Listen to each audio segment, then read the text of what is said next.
Hello and welcome to my latest book haul.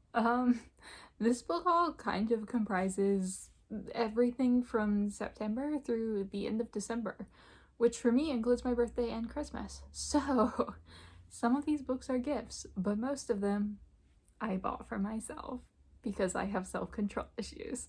I have 29 books to haul here, some of which I have already read, so it's not entirely terrible. I have been trying to buy fewer books, which I'm not entirely certain how well that's going, but I do have 29 books to haul and talk about here, so I will just get right into that. And I'm going to start with the 4 books that I got for my birthday. 3 of them came from my boyfriend. He gave me all of which I've read, mostly. I have like a chapter left of one of them, but beyond that, I have read them. The first is I'm Glad My Mom Died by Jennette McCurdy, which is her memoir. She was a star of a Nickelodeon show, iCarly. And yeah, this is mostly about the abuse she experienced at the hands of her mother, her eating disorder, the way she was mistreated by the industry, and just like being a child actor in general. Really wonderful book, would highly recommend if you're interested. I did listen to the audiobook actually. He bought this for me after I'd read it because I enjoyed it so much, which was really sweet. So when I do want to go back to this and read the physical book, I have a physical book to read because I definitely will. Then he got me All Good People Here by Ashley Flowers. This is an adult thriller about a journalist who goes home to her childhood hometown for the first time in like a very long time to care for her uncle who has early onset dementia. And essentially it's just kind of like her reinvestigating this case from her childhood where her neighbor, who was her best friend, was murdered when she was 6 and the perpetrator was never found. And there's also like a kidnapping and murder of another young girl nearby that she thinks is related. Unfortunately, I didn't like this. This is basically just the JonBenet Ramsey case. Like, it is. It's kind of feels like Ashley Flowers' attempt to kind of like, I don't know, push her own theories on you. I didn't really like it. I didn't think it had great writing. Unfortunately, this is going straight into the unhaul pile, but it was sweet that he got it and it did sound really good. So, I don't know. It sounded so much fun and then it just kind of wasn't, which is unfortunate, but also life goes on. And the last thing he got me is actually the thing I'm currently reading, which is 7 Games by Oliver Roeder. This is nonfiction, basically a combination of like the history of these games. He talks about chess, checkers, backgammon, Go, poker, bridge, Scrabble. I don't know if that's the whole list, but it doesn't matter. But basically he talks about like the history of the games and artificial intelligence and how like computers were programmed to like play the games and like kind of like how you program the computers to play the game kind of is related to like the game itself because you do it in different ways. Because like the way you program a computer to play chess is very different than the way you program a computer to play Scrabble. And it's kind of just like lots of discussion on that. It's a really good, really well-researched book. The dude has Oliver Roeder. He has, what does he have?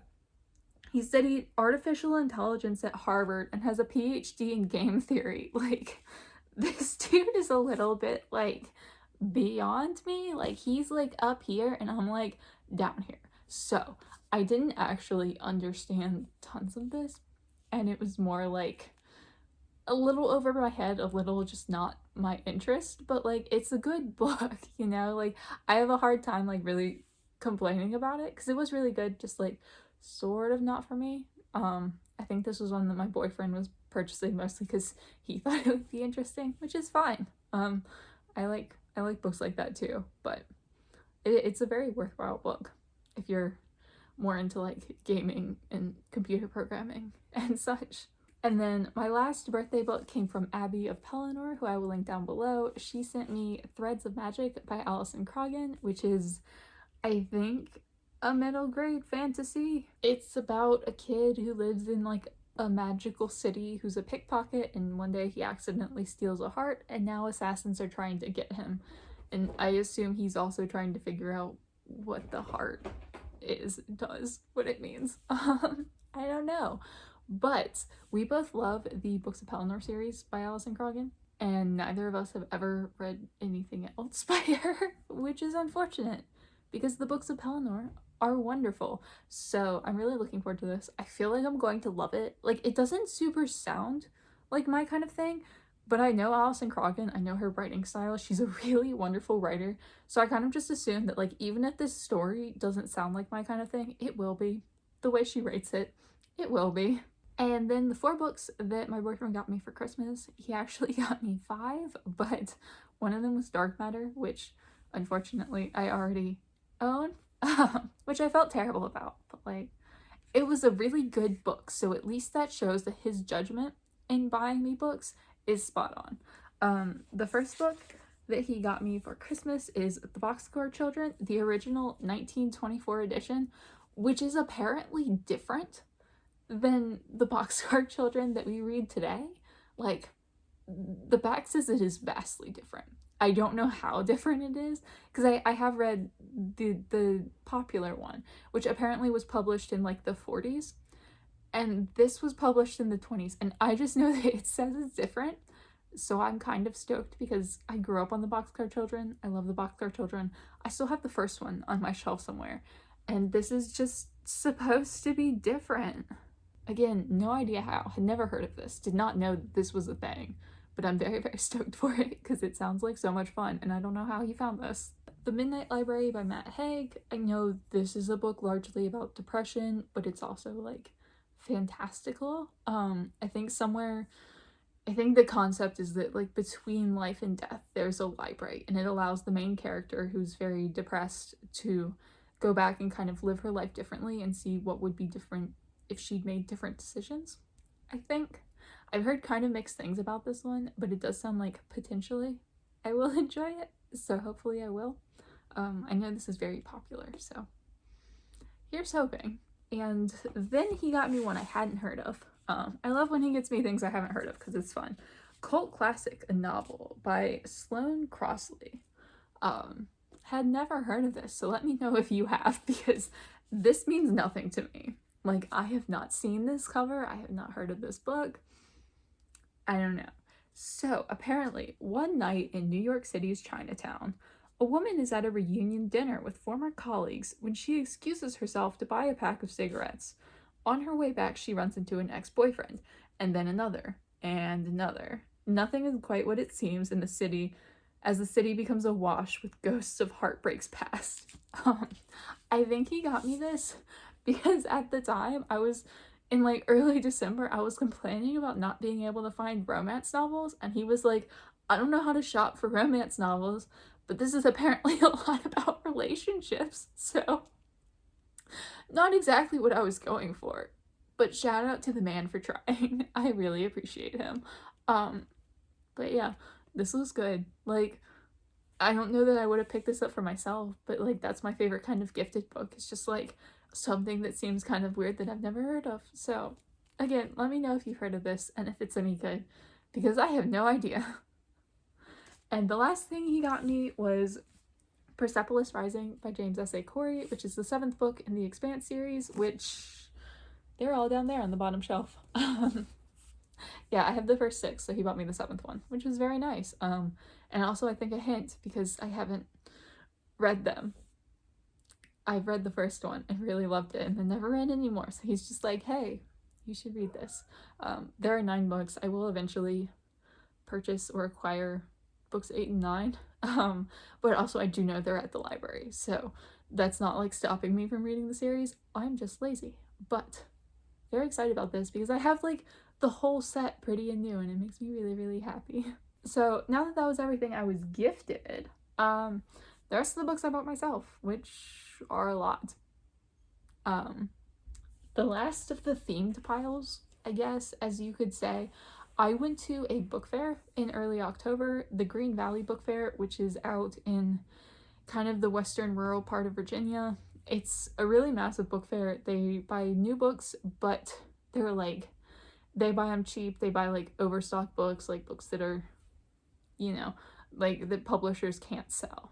They printed too many or whatever, you know. So they sell books really cheap and I love going. I've been going since I was a kid and it's just like warehouses, or I guess barns, it's a barn, just like full of books, like floor to ceiling, like just tables, piles of books. Like it's so much fun. So I went in October and bought myself a lovely stack of books. Most of these I hadn't heard of. The first is Wave by Sonali Deraniyagala. This is nonfiction about a woman whose entire family was killed in a tsunami. And I want to say I heard about this book on BookTube from someone, but I don't remember who, and I'm not entirely certain it was this book. Because I checked my Goodreads, because I remember someone, like, talking about a book that I thought might have been this one, and I thought I remember adding it to Goodreads. But when I went and looked on Goodreads, this book wasn't there. But this book looks interesting. It's just about, like, grief and trauma, and, like, this woman whose entire family has been killed. Like, it's nonfiction, it's her memoir. It's just her story, and I looked up some reviews on Goodreads, and the biggest complaint just seems to be that this is depressing, but, like, her entire family was killed in a tsunami. Like, why are you reading this book if you don't want something depressing, you know? But, like, it looks really good, so I'm stoked. Then I got Fasting Feasting by Anita Desai, which is a novel. It was a finalist for the Booker Prize. I don't know. Like, I picked these books up in October months ago, never read any of them. Was just randomly browsing. So, it tells the moving story of Uma, the plain older daughter of an Indian family tied to the household of her childhood and tending to her parents' every extravagant demand, and of her younger brother Aaron across the world in Massachusetts, bewildered by his new life in the suburbs. Yeah, it's just about culture, I think. It's about, like, Indian culture, American culture, how they kind of, like, intertwine, and apparently physical and emotional fasting and feasting that define the two distinct cultures. I don't know. It was like 99 cents. All of these books still have the price tags on them because I haven't bothered to take them off. But I was kind of down to try this. Like, it was so cheap. It looked good. I found that weirdly I have a lot of books about India, like novels, you know, that, like, I tend to gravitate towards that. I'm not entirely certain why, but this one looked good. And then I have A Private War, Marie Colvin and Other Tales of Heroes, Scoundrels, and Renegades by Marie Brenner. Marie Colvin was a journalist. That's her on the cover. My father was a very big fan of hers. He's also a journalist, but, like, not like her. She was a war journalist. She covered, I want to say, Syria and Somalia. She covers, like, conflicts and war. This is saying Egypt, Chechnya, Kosovo, and Libya, and was eventually killed covering war. So she lost an eye at one point. I just remember my father being so stoked on her, and, like, I've always been very interested in her because she is a woman in a largely male-dominated field and in a lot of, like, different places around the world, putting herself in danger to, like, cover these things. And I like journalism, and I like this, so I'm excited for this. I don't know, like, this is not one I would have sought out, but, like, I saw it and I was like, that looks really good. Cygnet by Susan Butler. This is a novel about a kid who is left at her grandmother's house by her parents, and then her grandmother dies, and she doesn't know, like, I mean, like, years later, and she doesn't know where her parents are. She doesn't know how to contact them. So at 17 she's kind of, like, homeless and on her own, and she winds up going to this island, not, like, in a weird way, but just, like, to make some money with the family, to, like, earn her keep and, like, survive.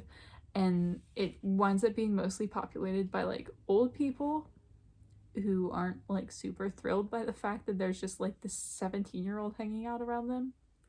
I don't know. It's weird. Like, it sounds like the description, like, could be weird or not, but, like, when you're actually reading it, the kid doesn't have a name. She's just called the kid. And, like, for the first half of the description, she doesn't even have specific gendered pronouns. She's just called they, and then it becomes she. And, like, it just sounds so, like, offbeat and weird, and, like, I was very much attracted to that. I don't know what this is going to be. I've never heard of this. I had not really heard of any of these, but I don't know. It sounds so weird and off and just, like, interesting. Like, really, really interesting. So, I like weird sometimes. I should say, I don't really love weird plots. I love weird writing, and this seems like maybe weird writing. But also that could just be the synopsis that's written weird. I don't know, but here's hoping. Among the Free by Margaret Peterson Haddix. This is the 5th book? I don't know. This is the last book in the Shadow Children series, which is basically a society in which parents are only allowed 2 children. And this follows, like, the 3rd children who have to remain in hiding because otherwise they will be killed. And, like, it's just, like, this dystopian middle grade series that I adored as a kid. I loved the first book so much. And then I never, like, read beyond that because, like, I was a child, so I didn't really have access to things. I didn't know how to search things at the library. So I never, like, read beyond the 1st or 2nd books. And as an adult, I've been, like, slowly collecting the series for a nice little reread. I love Margaret Peterson Haddix. Her books are so, like, speculative and weird, and I know I just said I don't like weird stories, but I like weird stories when she writes them. So I just grabbed this because I'm slowly collecting the series. I don't know the plot of this. I know it's just, like, about 3rd children in general and, like, their lives of hiding and, you know, all that kind of fun stuff. If You Leave Me by Crystal Hana Kim. This is an adult fiction novel about a Korean girl whose hometown is invaded by the North Korean army, and she and her family are forced to flee. And she basically has, like, a childhood friend who's kind of like her childhood sweetheart, and she winds up marrying his cousin because his cousin is wealthier and she wants to give her family, like, security because they've left their village. Like, they're desperate and poor, and she gives her family security, and this book kind of, like, stems from that decision and, like, follows her throughout her life as a wife and a mother and, like, what this decision has meant for her life. And I don't know, it sounds like exactly the kind of thing I enjoy. Like, I don't know, I'd never heard of this, but it sounds wonderful. Like, of all these books, this is the one that I'm like, this is me, this is what I like, I approve. So I'm stoked. Like, of all of these, this is the one where I'm like, this is my kind of book. I really, really want this. And the last book that I got is nonfiction, In Pain, a bioethicist's personal struggle with opioids by Travis Rieder. Like I said, nonfiction. This is a memoir. It's basically his account as a bioethicist. He had a motorcycle accident, had several surgery, like, messed up his body really bad, and was prescribed opioids for the pain. And this kind of deals with his addiction to them. Like, not addiction, like, he never took them illegally, but he became addicted, and it kind of deals with his withdrawal and, like, what just taking them for specifically pain management, which he needed, becoming addicted, and then having to, like, go through withdrawal under a doctor's orders, and, like, the pain of that. And I don't know, just his experience as someone who's also, like, academically inclined, educated on the topic, like, as someone who's, like, academically educated on the topic, then also going through the actual addiction and withdrawal process. I'd heard of this before. I don't know how well reviewed it is, but it sounds really interesting, and I feel like lately I've read a couple of books on the opioid epidemic. I read Dope Sick by Beth Macy, and then I read Empire of Pain by Patrick Radden Keefe, which was about the Sackler family in Purdue Pharma. So I don't know, this kind of seems like a continuation of that, and it seemed really good. So that was everything that I got from the book fair, and then everything else is just kind of random stuff I picked up at various points. The first is an entire series. I actually have 2 entire series here. Karin's Daughter, the Grant County series. I just had some book credits on Thrift Books and was just like, might as well just pick up the whole series, you know? Like, I don't know, like, I've read the series. I've read her before. I know I love her. I know I'm down to collect her books. I adored the Will Trent series, which this is kind of like the precursor to, and especially like the early books in that. And because this came first, I've been mildly spoiled for this just because I did read the Will Trent series first, and there are some characters who come back, but I am 100% expecting to love this. There are 6 books in the series. I'll go through them real quick. This is not in order. I have no idea what the order is, but I will eventually read them. And I did buy these partially because I was looking at my library system. I didn't know if they had all of them. It was looking like it was going to be kind of a process to get them because they are older books. They're from like, are some of them published in the 90s? 2002. So like they're either like late 90s or early 2000s, depending on like whether that's an earlier or later book in the series. But that's like 20 years ago. And like for a thriller series 20 years ago, it's going to be kind of a process to find them in the library system. So I figured just buy them. Kisscut, Faithless, Blindsighted, A Faint Cold Fear, Beyond Reach, and Indelible. So I'm stoked for these. I've wanted to read Grant County series for a long time. It was time I got it. Like, I'm never gonna complain about having Karin Slaughter on my shelf. I've thought about collecting the whole Will Trent series, even though I have actually read all of them because I do love it so much. So more Karin Slaughter on my shelf is always appreciated. Then another series I got is the whole Poppy War series by R.F. Kuang. The Poppy War, the Dragon Republic, and the Burning God. At the same time that I went to the Green Valley Book Fair, there was a cute little indie shop down there that I wanted to support, so I got the Poppy War, and then I got a gift card for Barnes & Noble for Christmas, so I just went ahead and picked up the other two to get the whole trilogy. So I bought all of these new, which I can't remember the last time I did that. Like, new for full price. Very, very expensive collection of books for, you know, my standards. But I better love these because I bought all three of them. I'm just like very concerned at this point because I did just watch a review where someone complained that these are too fast-paced, and like 9 times out of 10 when I read a book I'm like, that should have been slowed down. So the fact that other people think that this was too fast-paced is concerning to me, but I'm hoping I love these. So many people do, and like it sounds like such a good story, and I don't know. So here's hoping that these are like my new favorite thing, maybe. I don't know.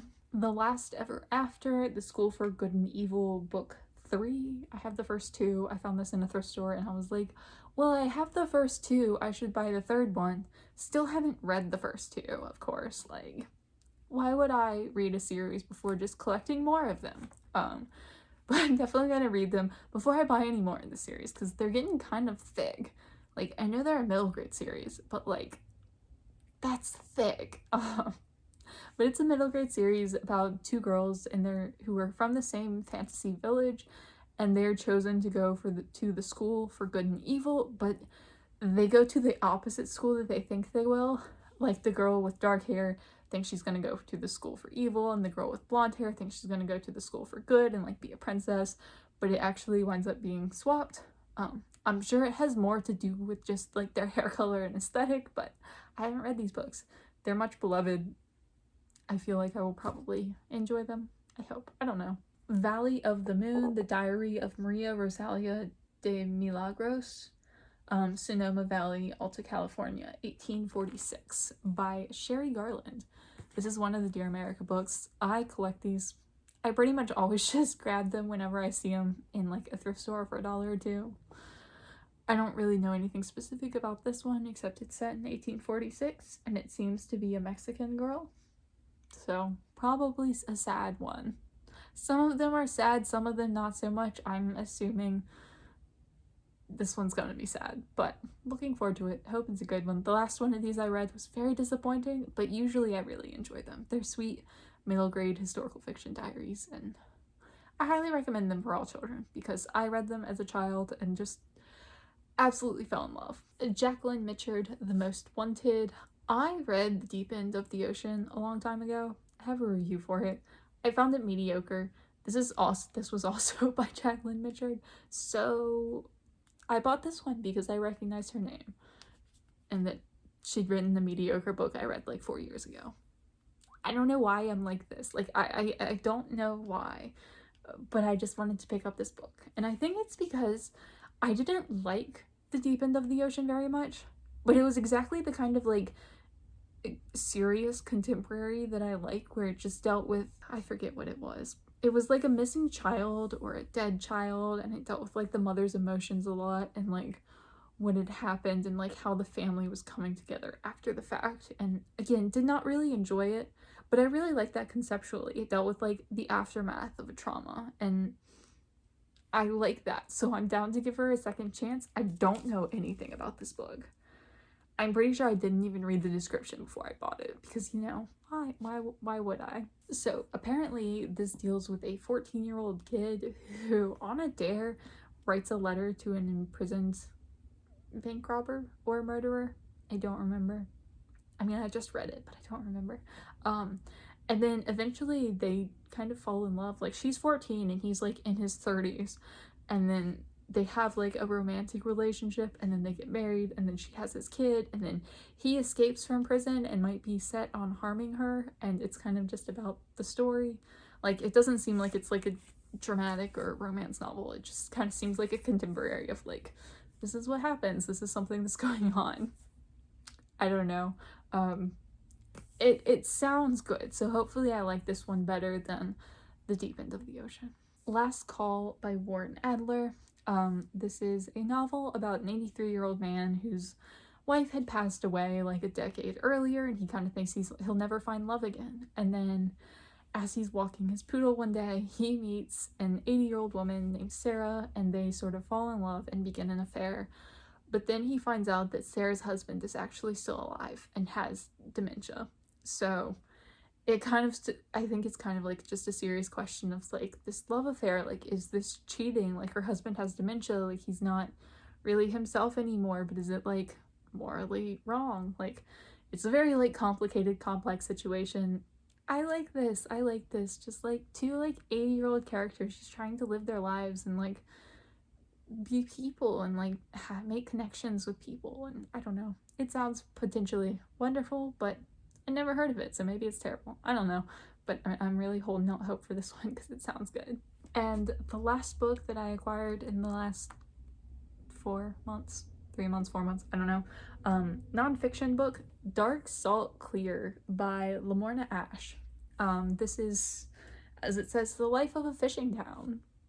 I don't know anything about this. I just know it's nonfiction, and it's apparently about a Cornish fishing town that Lamorna Ash goes to, and kind of like, she goes out on a fishing boat as the only female on the boat, and then she kind of like hangs out in the town after, like lives there for a little while just to like get a feel for what the town is, and like if it's kind of like dying, like it's a dying art, people are leaving, and kind of the struggles of the town and everything. I don't know. I'd not heard of this before, but it looked interesting and random, and I like interesting and random, so perhaps I will very much enjoy this. I don't know. It's just about like the life of a Cornish fishing town. Like, I don't know why I got this. It looked good.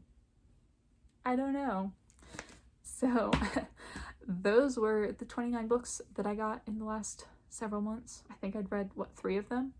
2.5. It's progress, at least. Let me know down below if you've read any of these, what you thought of them if you have. And as always, thank you so much for watching, and I will see y'all again soon.